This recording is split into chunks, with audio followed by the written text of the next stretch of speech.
This is Optimal Relationships Daily, episode 1413, Preventing the Chicken Nugget Diet, How to Raise a Child That Will Eat Almost Anything, by Karges of crystalkarges.com.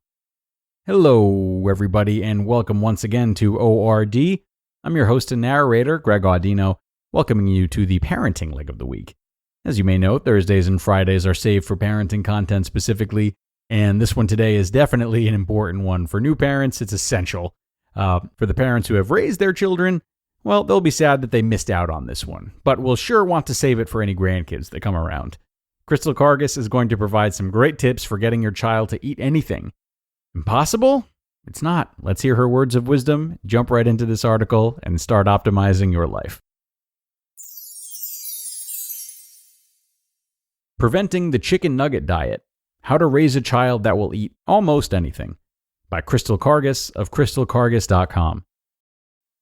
Let me be the first mama to say that I feed my kids chicken nuggets. Is there anything wrong with these processed meat bites that kids seem to inhale faster than you can say McDonald's? As both a dietitian and a mother, I do not believe there is anything inherently bad about any single food. In fact, demonizing foods as good versus bad is often the catalyst for a chaotic relationship with food and body.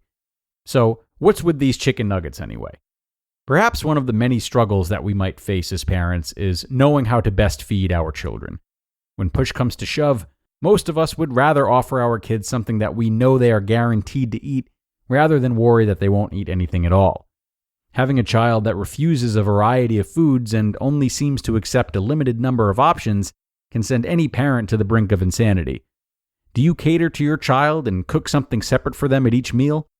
Do you keep your kids' favorite foods on hand as a backup if the dinner plans seem to fail? You're not alone. Understanding picky eating in children. Let's be real.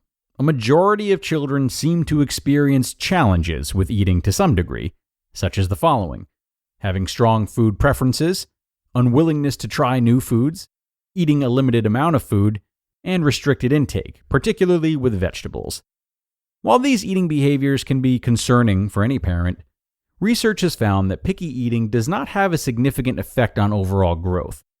Studies have also found that picky eating is usually a temporary behavior and is, in fact, part of normal development in preschool children.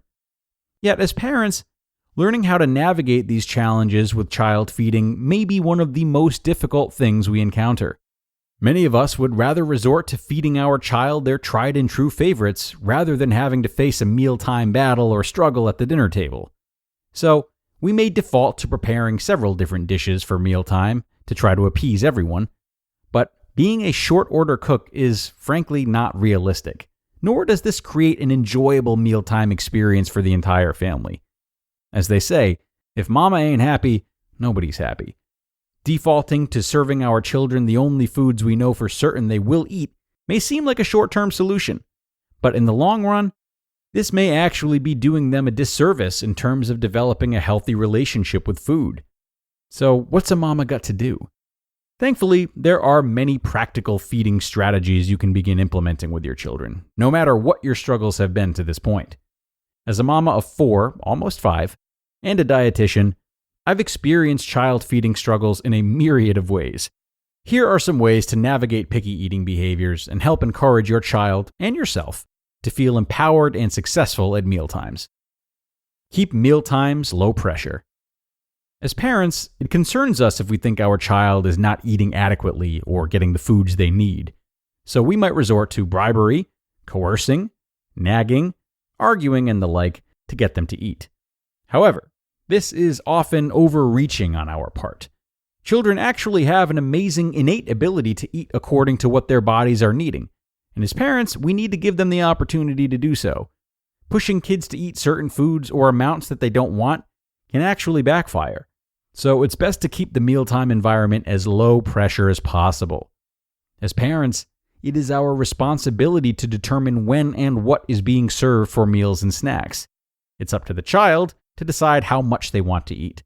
And they can do this perfectly well with little interventions on our part. Repeat exposure to new food.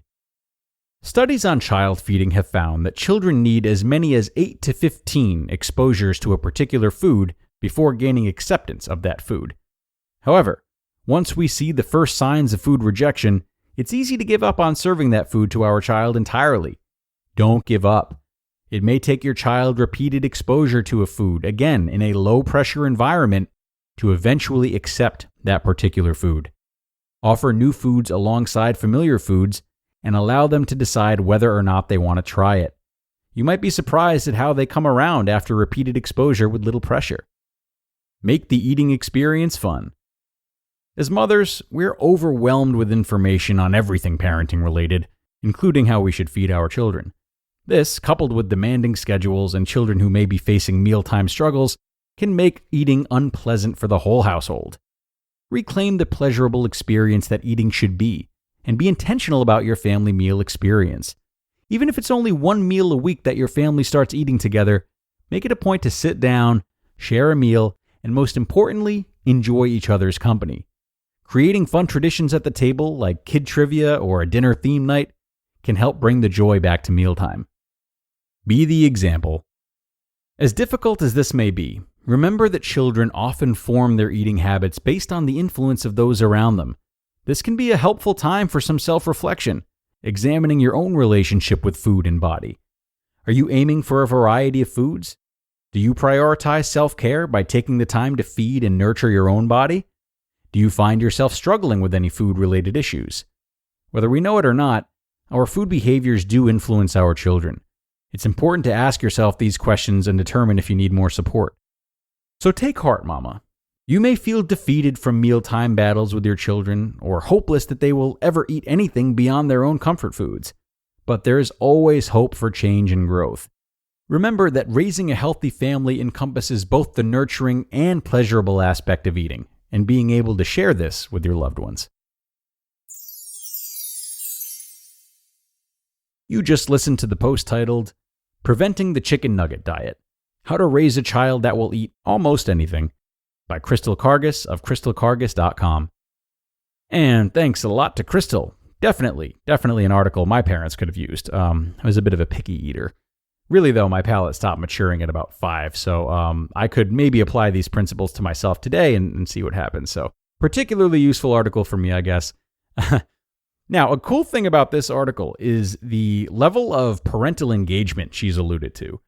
And though the idea of warming your kids up to new foods may be stressful, if we instead make time to see it through the lens of fostering a connection and interacting with our kids, it may have a different feel to it. This is as much of a chance to bond with your child as anything else, so treat it as such. You might have a funny conversation about why they don't like a certain food. You might choose to play with it and see if that makes it fun for them. You might talk about foods that you don't like and why you think they're so gross. In fact, maybe you could both eat the foods you don't like at the same time. There are a lot of ways to make this entertaining and lighthearted, which might be just enough to change your child's experience of the food itself. So don't discount the power of humor and the power of ease when trying to get your child to try anything that's difficult for them, not just a food they don't like. Okay, and with that, we're going to get going for today, everyone. I hope you liked this one, and do consider sharing it because you know there is no shortage of parents out there who need to read or listen to this article.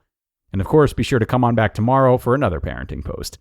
I'll see you there, where your optimal life awaits.